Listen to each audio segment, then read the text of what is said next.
കേരള കോൺഗ്രസിനോട് CPM-ന് ചിറ്റമ്മ നയമെന്ന് KPCC president K. Sudhakaran MP.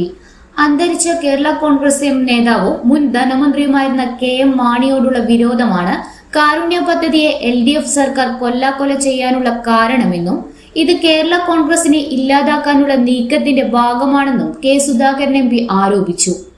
ഉമ്മൻചാണ്ടിയുടെയും KM മാണിയുടെയും ആത്മാവിനെ കുത്തി നോവിക്കുന്ന സമീപനമാണ് കാരുണ്യ പദ്ധതിയോട് സർക്കാർ തുടർച്ചയായി കാട്ടുന്ന ഈ അവഗണന. കാരുണ്യ പദ്ധതിക്ക് ഉമ്മൻചാണ്ടി സർക്കാർ വലിയ പ്രാധാന്യമാണ് നൽകിയിരുന്നത്. കാരുണ്യ പദ്ധതിയുടെ ധനസമാഹരണത്തിന് കാരുണ്യ ലോട്ടറി തുടങ്ങുകയും അതിൽ നിന്ന് കിട്ടുന്ന തുക പദ്ധതി നടത്തിപ്പിനായി നീക്കിവെക്കുകയും ചെയ്തു. എന്നാൽ ഇടത് സർക്കാർ അധികാരത്തിൽ വന്നതു മുതൽ മുൻവൈരാഗ്യത്തോടെയാണ് ഈ പദ്ധതിയെ സമീപിച്ചത്. LDF-ലെത്തിയത് മുതൽ കേരള കോൺഗ്രസ് എന്ന പാർട്ടിയോട് CPM-നും CPI-ക്കും ചിറ്റമ്മ നയമാണുള്ളത്. ചില നേതാക്കളുടെ ക്ഷണം സ്വീകരിച്ച് LDF-ലെത്തിയ കേരള കോൺഗ്രസിനെ CPM-ന്റെയും CPI-യുടെയും പ്രവർത്തകർ വേണ്ട രീതിയിൽ സ്വീകരിച്ചിട്ടില്ലെന്ന് വേണം സമീപകാലത്തെ അവരുടെ തിരഞ്ഞെടുപ്പുകളിലെ തോൽവി വിലയിരുത്തുമ്പോൾ മനസ്സിലാക്കാൻ.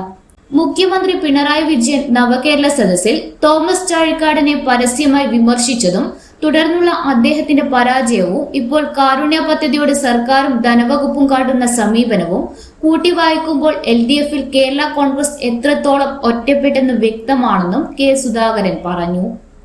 ഇന്നറിയാൻ കണ്ണൂർ.